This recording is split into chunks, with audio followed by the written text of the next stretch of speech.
Tallman, Chicago's $740 million Mutual Savings Association, presents A Conversation with Bruno Maderna.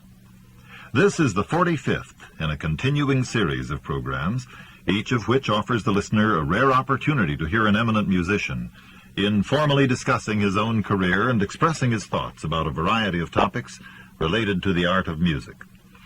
Tonight, Alan Stout and George Stone have as their distinguished guest the Italian avant-garde composer and conductor Bruno Maderna. This is a first presentation of this conversation and is being integrated into our weekly series of Conversations Revisited.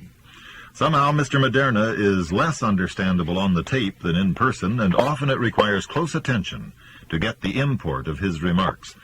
However, his position in the world of contemporary music is of such importance, and there are so many who have a lively interest in anything he might say, that we are presenting this conversation without deletions. In order to present this program without interruption, the sponsor, Tallman Federal Savings, has requested the omission of commercial messages during the program. Now, addressing Mr. Maderna, here is George Stone. Mr. Maderna, we have found that with contemporary musicians particularly, there tends to be an information gap in our biographical dictionaries. I want to read, for example, the biographical sketch in Baker's in its most recent edition. It starts, Maderna, Bruno, Italian conductor and composer of modern tendencies, born Venice, 1920. He studied conducting with Scherchen and conducted all over Europe. And then it goes on, composition with Malipiero and so on. But this suggests that you sprang full-grown into the world and stopped by to see Mr. Scherchen and started conducting right then. We know, obviously, that this isn't true, so let's fill in some of the background. Yeah, it is a little too concise. Too concise. No, I was studying normal way in Conservatorium, Santa Cecilia, and I followed the course of Siena before, for the war, and I was finished my study in 40, and after I was in the war, like all people, and half one side, half on the other side. and in the war, I was nothing with all Italian, zero, all zero. Mm-hmm, zero. Yeah, and I began to compose. But I must say, the start for me as composer was for a case, one American critic, Virgil Thompson, mm-hmm. made a tour in Europe to say what happened in Europe after the war, the ruin of Europe. And he went in Venice, and I was in this moment teacher, Conservatorium, was a little teacher in Conservatorium, and Malipiero, old Malipiero said I have, because I was a pupil at the last of Malipiero, pupil, and one course of Malipiero, the many American composers did also the perfezionamento di composizione, the national course. And Malipiero spoke so well about me with Virgil Thompson. Virgil Thompson meted me and looked at my score and wrote a beautiful article, New York Herald Tribune of edition of Paris, and he said, a new version, like that. Not. And this article was terribly good for me because the first session after the war of the Biennale in Venice, they invited me with a little pieces. And that was for me the beginning of your profession. And then I began for a case to conduct because in this period was only Rosbaud and Scherchen. They was conducting modern music. All the people, they said, impossible to performance is too difficult, impossible for the instrument. And so it was necessary to have somebody the conduct from composition, they know the problem of composition. And so I began to conduct many works, to be asked to conduct for Italian radio or German radio, many works that the other people, they was not able to conduct or they don't like it. So slowly. Today also it's always the same. You see, the reason because Moderna come in America or burlesque in America, the really ground is too hard. Music, the normal way, the other conductor, they refuse to conduct. The big conductor, I mean, with as specialized conductor only. Mm-hmm. And that is because even the music, it's necessary to be alive in the music as composition.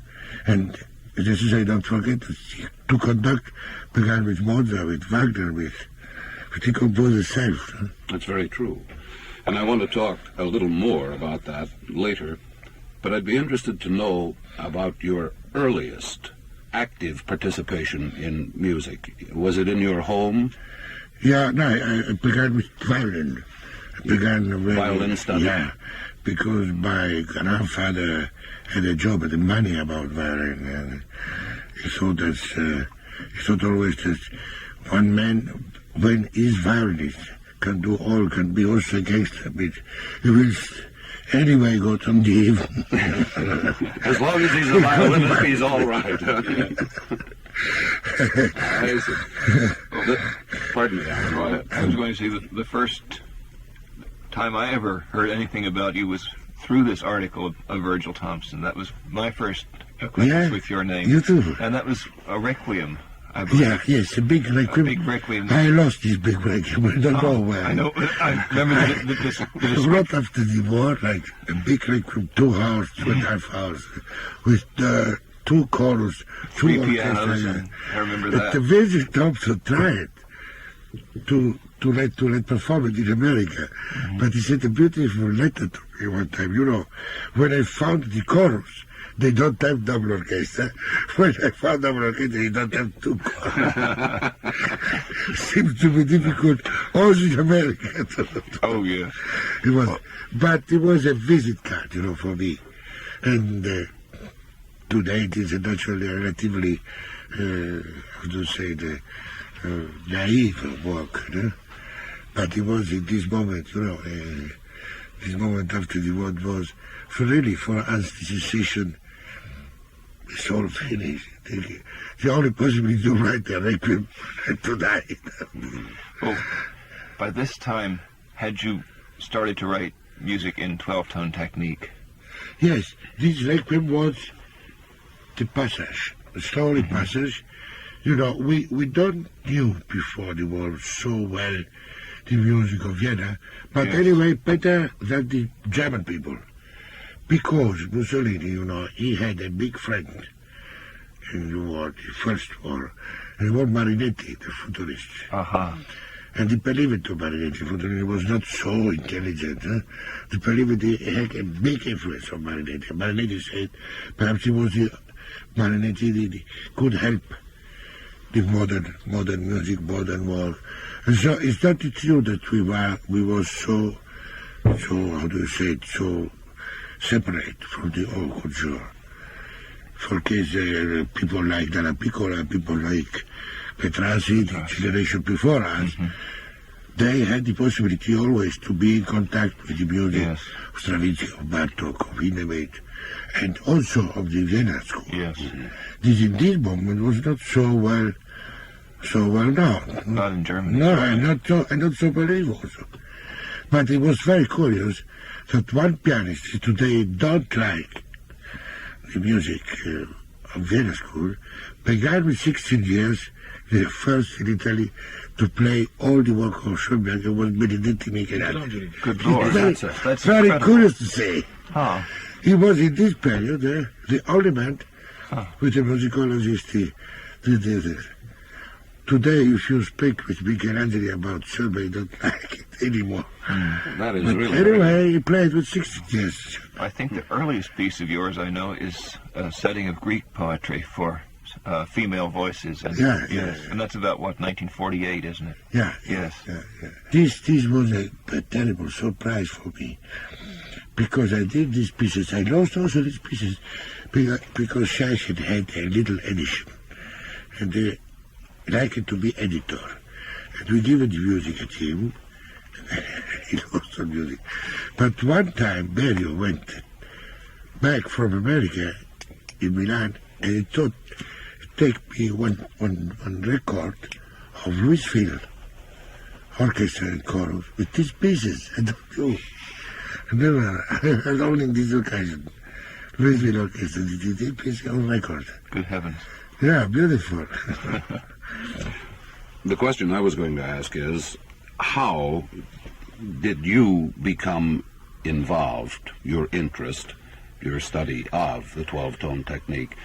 How did you first encounter the works of the Schoenberg school? Yeah, I can say you, it is, in my case, in the case of the Italian young composer, it was really a logical development. I can say today it's impossible to compose without to go in the normal way, in this kind of thinking, of mentality. You begin, for a case, for which polyphony, and polyrhythm Stravinsky, and polyphony à la Bartók, and you are near. If you are consequent, if you are curious, if you are not quiet, if you are like it, you go through it consequently, and you find this mentality. Schoenberg, I don't think he had one idea that it was so important, thought only for himself and for Weber and Alban Berg. But anyway, I know through Madame Schoenberg, before she died, that Schoenberg, after this war, was astounded, surprised that the 12th tone saw a big evolution in it. And he wrote a beautiful letter, I remember once, in one congress we did in Milano. The Malipiero Junior founded this congress. I said, I don't think it's the right to have a congress about 12-tone music, but anyway, if you are interested in the mentality to compose, please don't be fanatic, but try to develop also my idea, because each theory, each doctrine remain fanatism, remain still. It's not alive, it's not good. It's necessary to develop, to adapt, the adaptation, the different mentality, different way. Because you have people like Italian or like American, we don't have the phenomenon expressionism. For example, we had other movement of aesthetic or ethic. We don't have the typical expressionism. And somebody could think that 12-tone technique is a product of expressionism, but it is not true. If you go in the Renaissance, in one other sense, you find the same mentality. Yes. Yeah, if you go the beautiful book of Hawke about mannerism, about mannerism in art, you find the same mentality. It is one moment in the story at Philippe de Vitry. You can't not go in this direction, otherwise you go out. It's I would say it's an ecologism problem. Adaptation, adaptation to yes. Development. Not remaining static. And you see all composers, also in American, composers refuse. There are many composers, they say, I refuse the technique from Mr. Schoenberg. Why not? They are right. But they have a system about the same. They refuse this system because they believe the system is more consequently better than this system. It's the only way. Because the big geniality of Schoenberg was to be, without to be conscious perhaps, but to be himself alive in this clue, in this moment. Well, now, in your period of study with Malipiero, yeah. Was he at that time interested in... Yeah, Malipiero, for a case, he said always. Malipiero was a friend of the group of Vienna. He was also in Vienna. He said always, I don't like the system. It's really too complicated. But I have a big respect for these people because he said, really, these people, they are right. They are in this direction. In a curious way, Malipiero, also now, is an enormous vitality man, can write some page wonderful. In another way, he tried, in one sensitive way, one sensibility way, to how to say, to make prop, to make harm. To adapt to his own purposes? Yeah. Mm-hmm. It's very curious. Yes. Also today. Yes. Well, your work then in the 12-tone technique preceded his own in his music. Yeah, naturally. But I must say, he said always to me, I don't like too much personally, but I have a big respect and I like that you do that. So he was encouraging you to do it, although he himself at that time was not. He was a really open man, and he had a terrible respect for each personality of young people or old people. No? Was he largely responsible for fostering your interest in music of the Renaissance? Yeah, without doubt.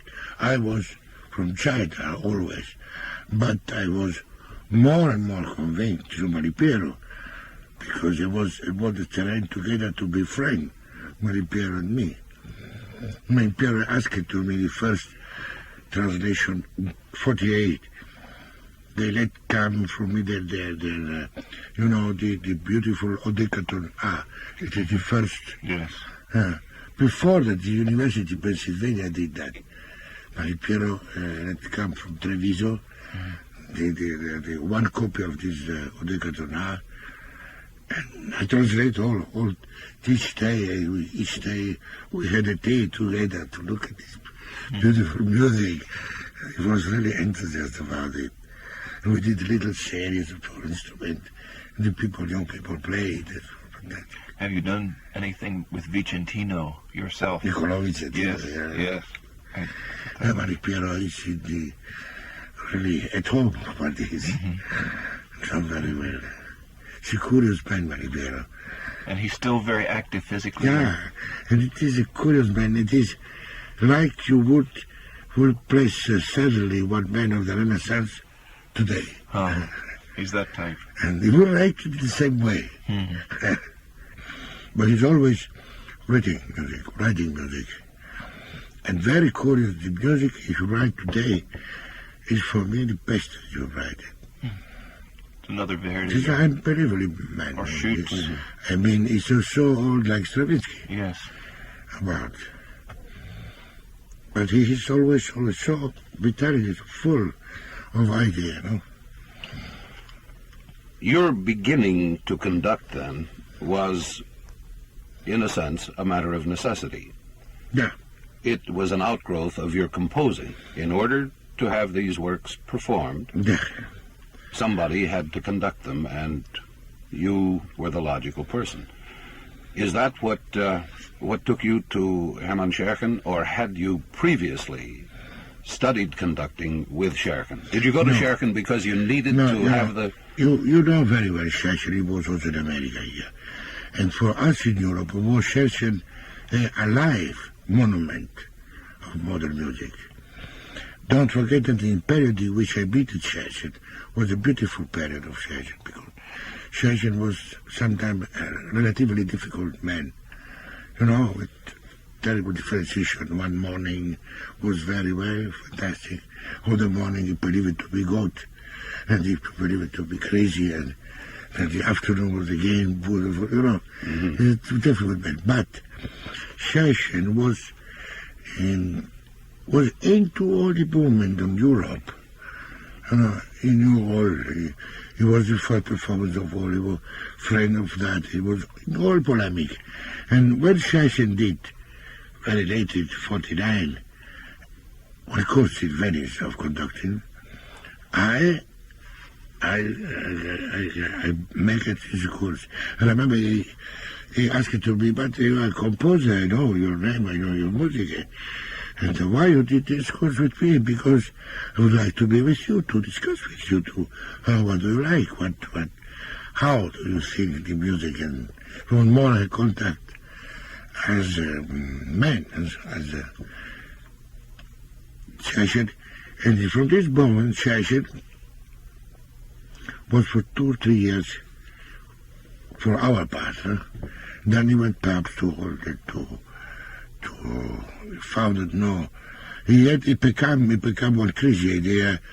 Music is tied with Wagner. Finish. Then became another idea. It's very pretty. I couldn't compose because I would like to compose. It was the only way to compose. And so it had to be crazy to change music of the other. It was terribly difficult. Mm-hmm. His must have been a most unusual temperament. It, I think, is reflected in his, what we hear of the recordings of his performances of works in the standard repertoire. Yes, the man must have been very mercurial. And of course you have indicated this is true. He'd feel one thing one day and something the next. He was a man terrible sensual and terrible egocentric. It was very difficult for him to live in this society. You know, he was a dictator at last. We could say in one curious way, he was more Nazi as was he thought. He was against Nazis. Right. But it was typical Nazi. Fanatism and don't like to discuss impossible. But you don't know. Finish. That's it. Not possibility to have a sense, you know, the typical character. And then, typical character, he don't like it that you said it, but he was racist. In another way, a typical way, German way. You write a beautiful piece of music, suspicion. You write two beautiful music. Three beautiful, you are Superman. Now Superman? Superman. And now you can do what you like. And he was really believable. You can do what you like. The normal love for the man, they are not for you because you are Superman. You know, it is a racism, pure racism. That's nothing to do. Intellectualism. Yeah. I noticed earlier you mentioned the name of one other conductor, Hans Rosbaud. He said, yeah. Did you work with him at all? No. He was one Cologne, one evening. He said to me, you know, all my life I can't understand why Weber so beautiful music wrote. So why? You don't imagine I do, baby, a little man. So it's impossible, biological impossible. He was describing Weber physically. As a little man, therefore, it was just impossible. He could have done this. Weber was a really little man, like Schubert. No. Only Bear was a big, tall man. Yes. But I said, you know, but Stravinsky is also a little man. And Verdi was also a little. And Wagner was a little, and it's a little. And not for this. Only Handel was a beautiful big man.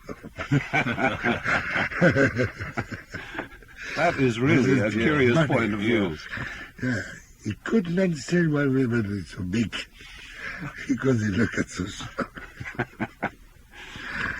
Well, you know, the other name of a teacher of conducting is one which is not familiar to me. I don't know about you, Alan, but Antonio Guarnieri. No. Would you tell us a little about him? Yes, Antonio Guarnieri, I must say, was a really fantastic conductor, but so crazy that he don't did career. Antonio, I can. It was very limited. Limited, yes. Like Toscanini, at first. He went like Toscanini from cello, the typical Italian, but he had quality that Toscanini don't have. Sound quality, for a case, and the intensity quality of the orchestra sound. Never had that. But he don't try to have career. He was interested to go out from Italy. The idea to go to Germany was for him terrible. People speak another language. They don't think what they like. But they don't understand nothing. They play not well. It was a typical provincial. But he was a big conductor. Really exceptional. Only not cultivate. It's very pity. Today it would be impossible for such a people. Mm-hmm. Did you study with him before you went to... Yeah, you said Giulini too. Giulini made the same. Oh. I was studying with Giulini composition. Giulini was older than me, but he was very young in the course of composition in Rome. And Giulini was, depending which Giulini was, viola, but the famous Quartetto Italiano was a beautiful viola player, Giulini. And then he did composition. I did the same course in Siena with Guarnieri. The course from Guarnieri in Siena was the beautiful, because it was a marvelous orchestra.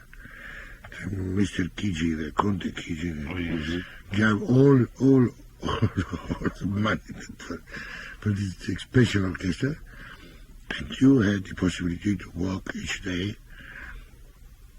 with this orchestra, to rehearse, to prepare pieces. This suggests something to me, if we may just jump sort of out of sequence here. When you are guest conducting, as you are currently in the United States, do you find that programming, as you have here, several new works, that is, works which not only are new to the audience but to the orchestra as well, becomes a problem with the rehearsal time which commonly is allowed for the preparation of concerts in this country? Is this a problem? Here in Chicago was no problem.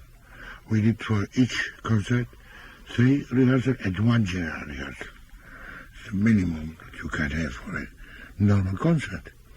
But naturally, I must say it, there's many places on the world in which you have one orchestra like Chicago, because the people is not only wonderful, good players, but they are also spirituality well. You know, they are friends, they are interesting, they are not against. It's a rare orchestra for that. Yeah, it's beautiful. Yes. Also, when they don't know our pieces, they never begin to be again like the other orchestra, but to help if possible. You know, it's another way. It is 50% beautiful. Suddenly we can. And it is also one incredible lecture, quickly to think how was that suddenly this problem was difficult always overall. They don't understand suddenly. No, but generally they give problem, because I did 4 works difficult, but they had some works more difficult, not too much, but case Boulez. You must ask 1 rehearsal more or 2, but I am as composer, as musician, I am against the work, just as I do 20 rehearsals for a work. I would like that the music remain social, possible, you know? The pieces is so not cheap, but also not so expensive at last. Yes. So that it can practically be done. If you have one orchestra like Chicago, they can one of the most difficult pieces, like Variation of Schumann. Yes. In doing 1 rehearsal, all right, I don't ask more.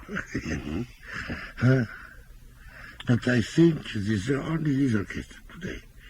And perhaps I don't know the New Yorker, actually. Perhaps the Boston, I know. They are also very gentle people and beautiful musicians. Perhaps the London Symphony. Yeah, they are also fantastic. Well, I don't like to say like the Olympia play, you know, gold medal. But anyway, it is one gold medal that is orchestra. Yeah.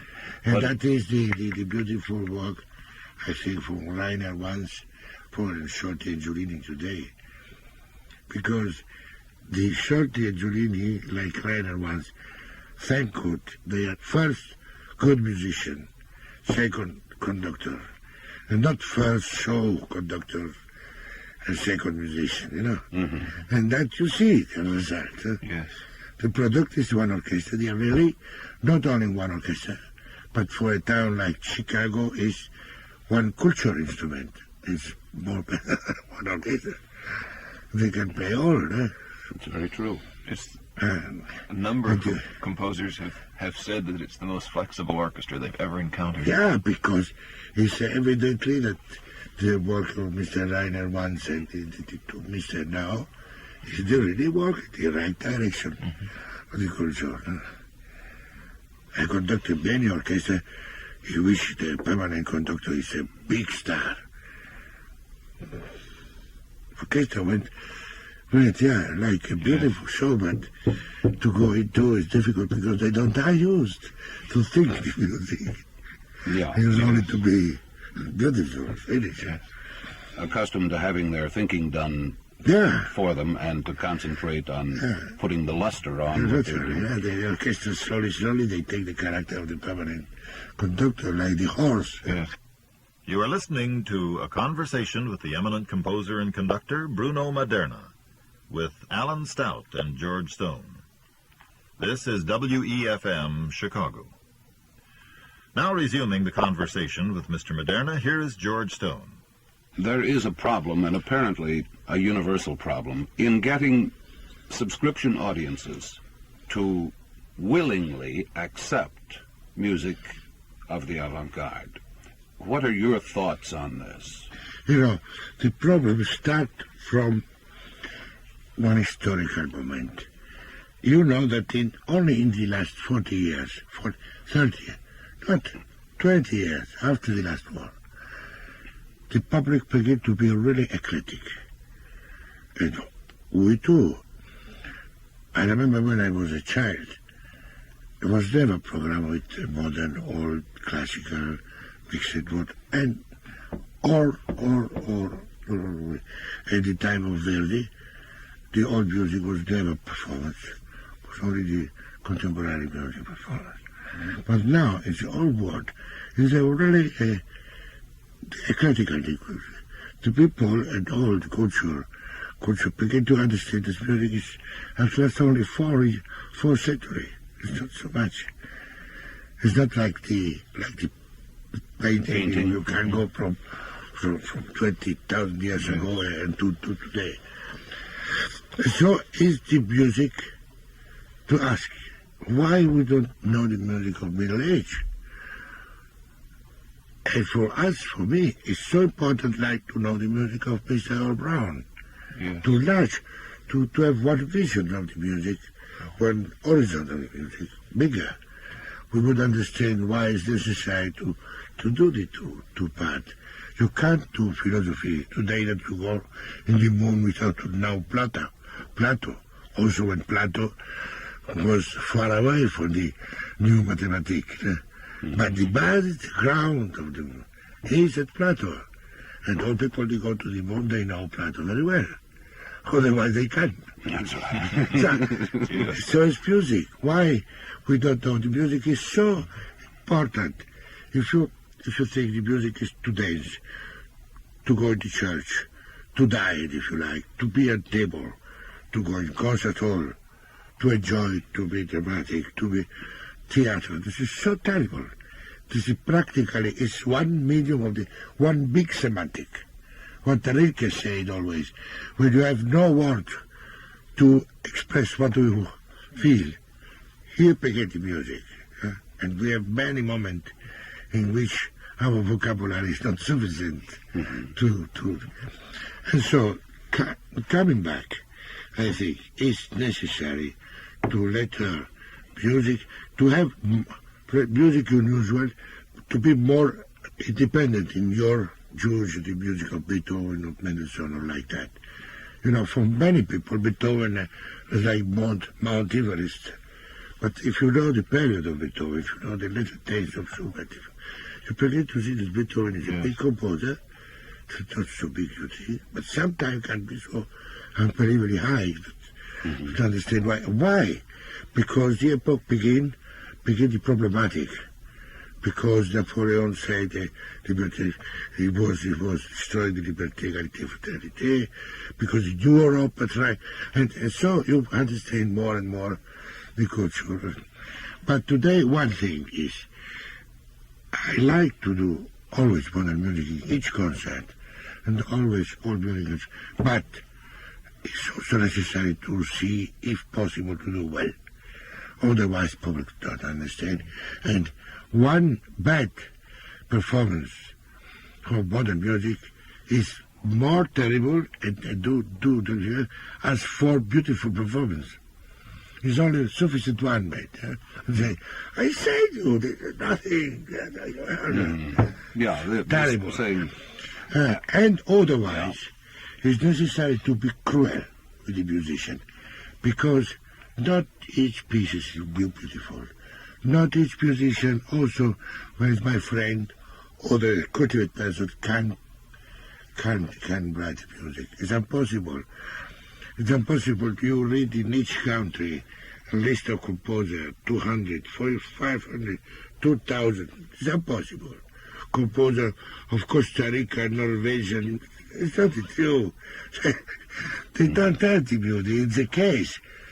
If you said one Norwegian alive in Paris, I believe you. Yeah, one Patagonian alive in Paris, that's what I believe. But if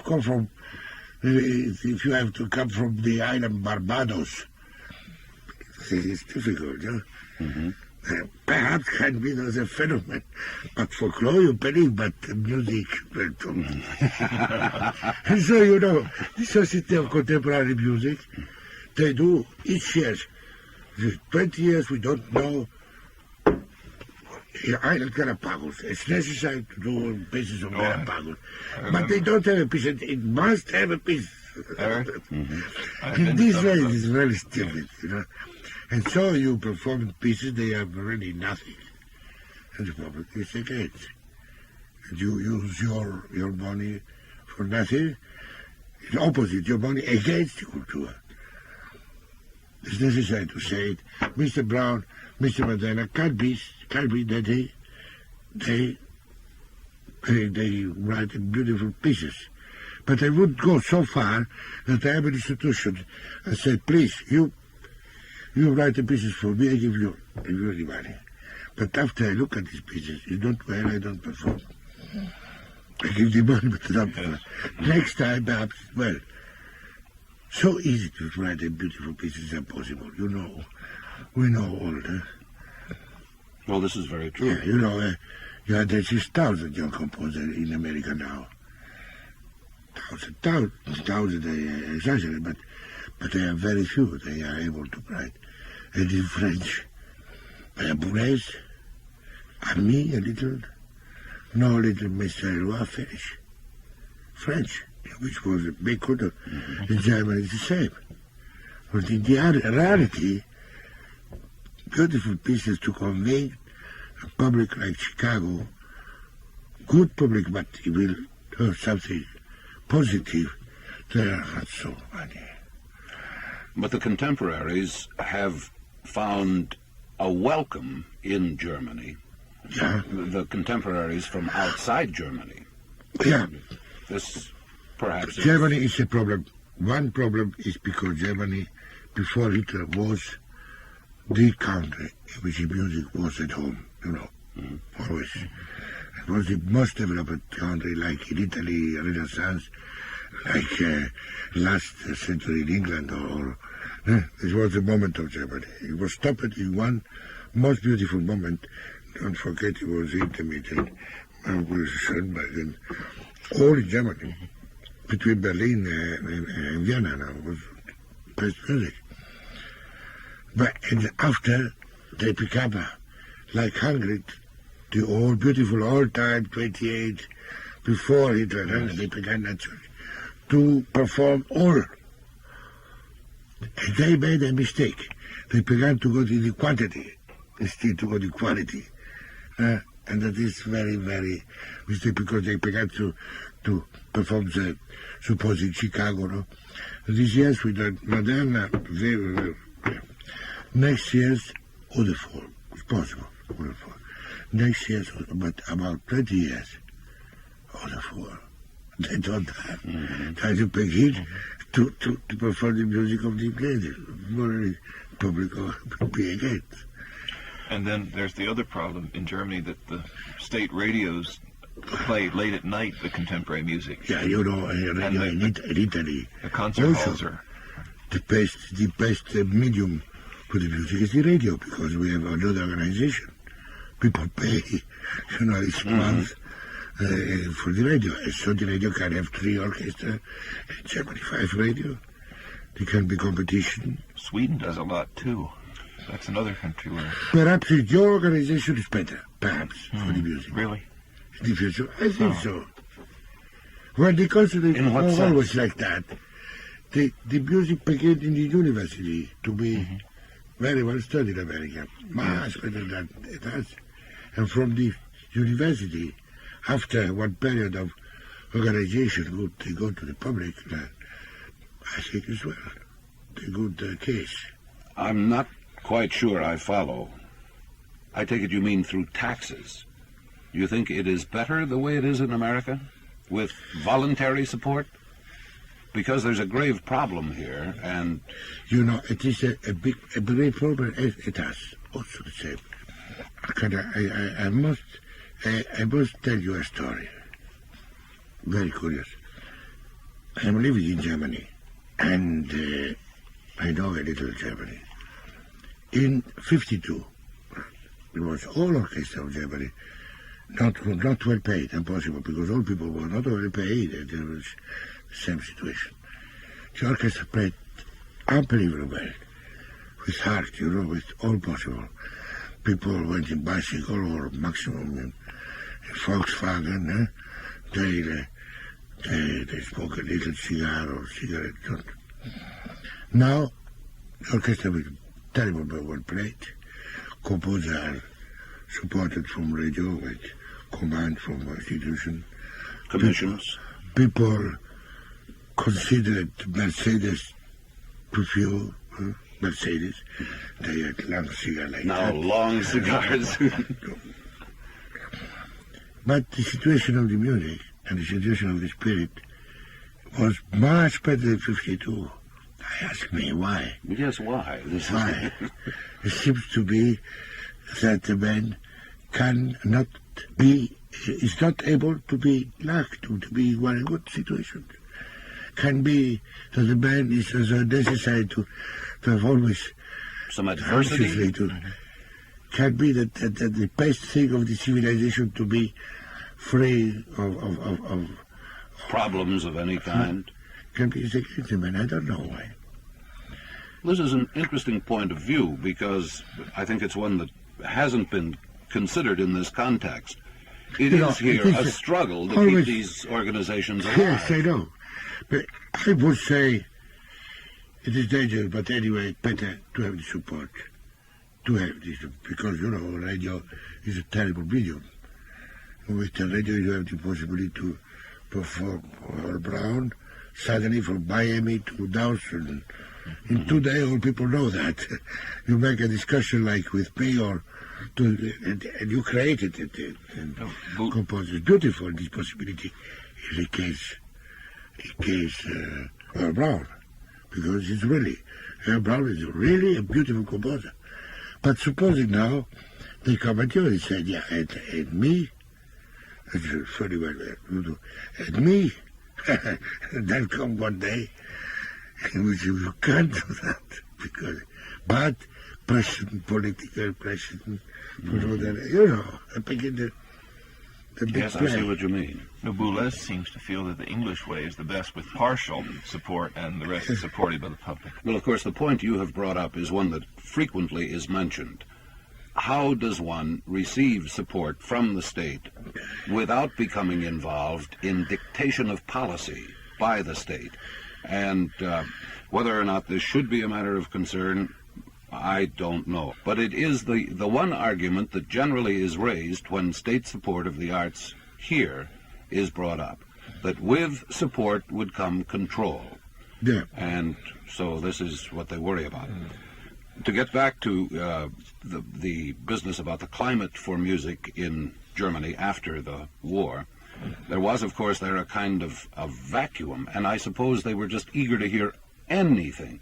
Schmidt-Isserstedt, for example, said that the first time he did Rite of Spring in Hamburg after the war, it was an entirely new piece. There was nobody in that audience that had ever heard it. Yeah.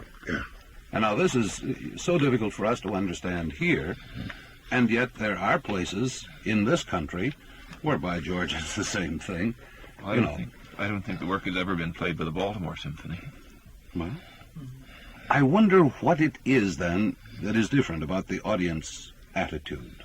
Do you have any ideas on this, Alan.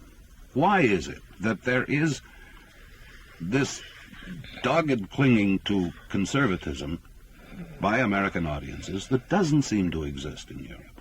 Well, I don't know that it exists in American audiences. I think there are several audiences, and I think that, for example, Mr. Maderna was speaking about the warm reception that his concerts have received here, and we had the same thing happen last year when Mr. Boulez was here.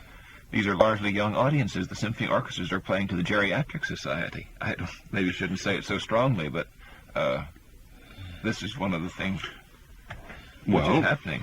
Boulez's point of view was that we should look upon this thing as we do the museum and the gallery. The gallery, yes. That the subscription series, if indeed these are to continually perform the works of the standard repertoire, should be comparable to the museum. This is where those persons who wish to hear these works repeated and repeated may go to hear them. But then there should be another series comparable to the gallery where the new is on display. One big important series, I suppose it will be the future now, they must to fight against the traditional performance of the big pieces we believe to know. Because the poor Beethoven is today, really too ridiculous for one sense, too bombastic one sense, because many people, many big conductors, they are responsible to give intention that they don't hate. In our country, in Italy, we don't are more able to do well a Verdi. Too much fermate, too much sparing, too much all say the poor Verdi don't like it. In French, they are terrible with Debussy. The French conductors, they are never able to conduct Debussy, they don't all pianissimo. It's not the true, because all pianissimo. Ma mère Loire, quelqu'un dit de Pélas Bénizade. Je don't understand nothing, because must be pianissimo. It's a false idea.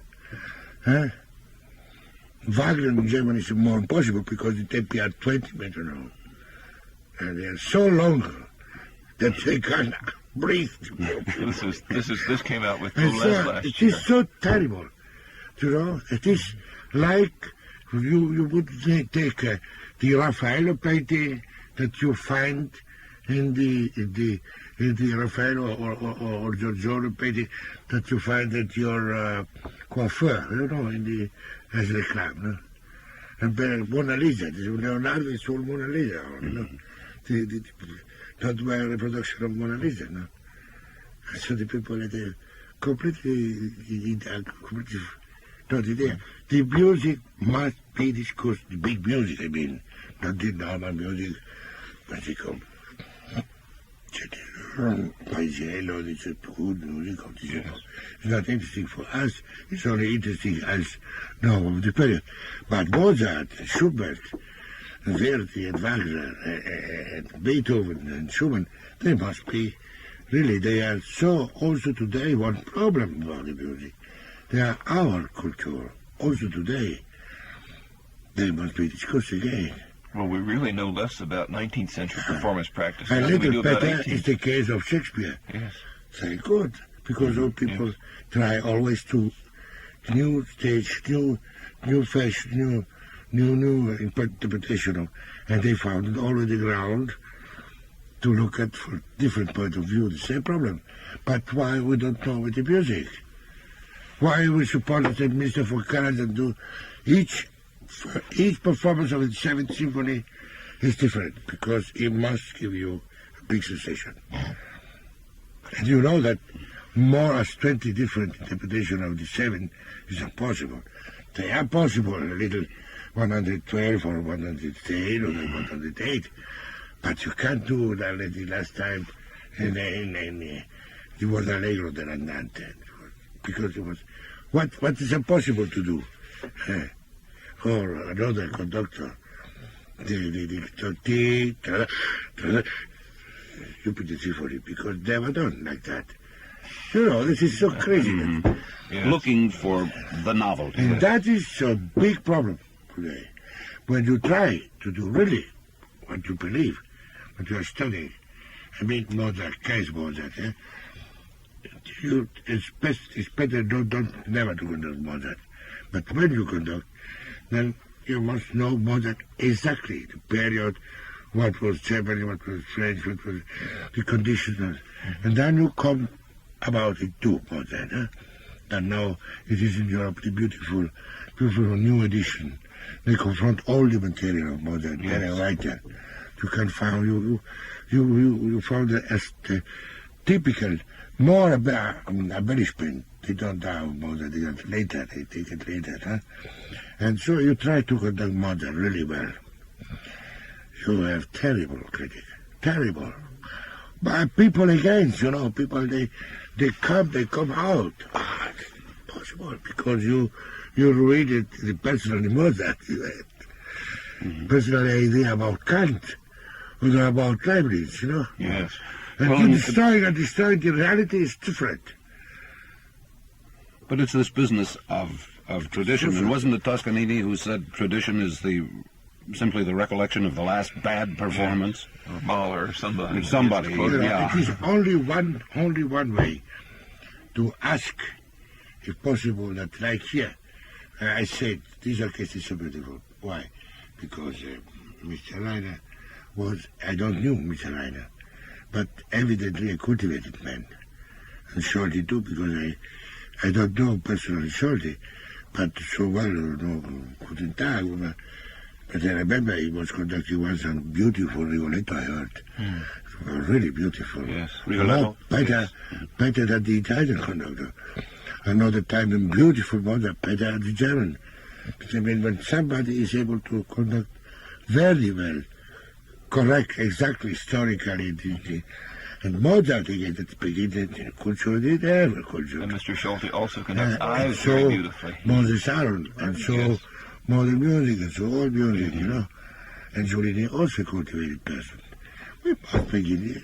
Much of the big star, they don't know nothing. Nothing out of music, a little language, finish. You can't speak about philosophy, you can't speak about mathematics, architecture, but they don't know nothing. And the music they know very, very few. They have only quality, physical equality. They are people, they have really, And it's very pity, Toscanini was the archetype of this. Terrible quality, so much quality, that you could forget also the culture. But the period, the 19th symphony, it's very pity, it's remained today. Because he did a mistake, and this mistake is beautiful for Mr. Müller. Oh, what for a question. How quick, in 10 seconds. It's beautiful, that's Beethoven. It is an athletic mentality. I guess there is really nothing new in this business of music. I came across something the other day. This is a review, and it says all impartial musicians and music lovers were in perfect agreement that never was anything as incoherent, shrill, chaotic, and ear-splitting produced in music. The most piercing dissonances clash in a really atrocious harmony, and a few puny ideas only increase the disagreeable and deafening effect. Now, that's a concert review, and when do you suppose it was written? 1806. August von Kotzebue was reviewing the overture to Beethoven's Fidelio, and I guess it had to be either the second or third, Leonora, at that time. But isn't that incredible? It could have been written yesterday. Yes. Just want to say one thing about your performance of the Schoenberg. You spoke about getting the spirit of the music. I noticed, for example, in the fourth variation, you relate this particular variation so much to the serenade, which you've recorded also, and it's slower than the tempo that Schoenberg indicated. It's slower. It is as follows. In the German music variation, especially, I think each composition, and especially Schoenberg, is so complicated. It's necessary to to have one tempo in which you can really come all these complicated counterpoint. Pop, pop, pop, yeah. Pop, pop, all the cherry what they do. They're so complicated. And to appreciate this tenderness quality. Well, perhaps I do error, but what in my experience was always a problem with Schoenberg, that Schoenberg is, without doubt, the bigger of the three. But it don't went on the public, because it was always so complicated and so much vitality, so much music in it. That, you know, when you have one idea like well, so fast as possible, but when you have so complicated line and so fine written like chamber music, 88 metronome is too much, I find. And you are right, I give it slowly. Also, preceded the cellist with little contrabass, the tuba with the arpa. Yes. And also come from... And it comes through much more clearly. From the side, into beautiful acoustic. Yes. So little around. It's better to go little slowly. Yes. In one studio, sick, automatically you go quicker. It is also so, and also from the instrumentalist. And that is so I can't give you right if you perhaps a little error of courbandise. Courbandise, you know what is courbandise in English? The plaisir, he play well. Play so well. Let her play well. You enjoy it. It is a little one. But it struck me as being so much more in the tradition of the Viennese serenade. And I try also to do that. Like operetta sometimes. Yes. What do you think about the string bass writing that Schoenberg had? Do you think that was a miscalculation? That recitative for string basses in the finale, at the beginning of the finale. It's so hard for them to play in tune. Yes. Yeah. I go so slowly as possible. I know, and still... Because but it's more as one half meter. The big drop. Yes. There are two passes there. Normal way, I did always separate. I don't ask this orchestra because they are too much good. Yes. It's better to risk. Yes. Because you can't ask a Chicago orchestra to do separate, to do one facilities. To the last orchestra. But anyway, it's near impossible to play it. So the whole finale is... I just wondered what Schoenberg had in his ear when he wrote that.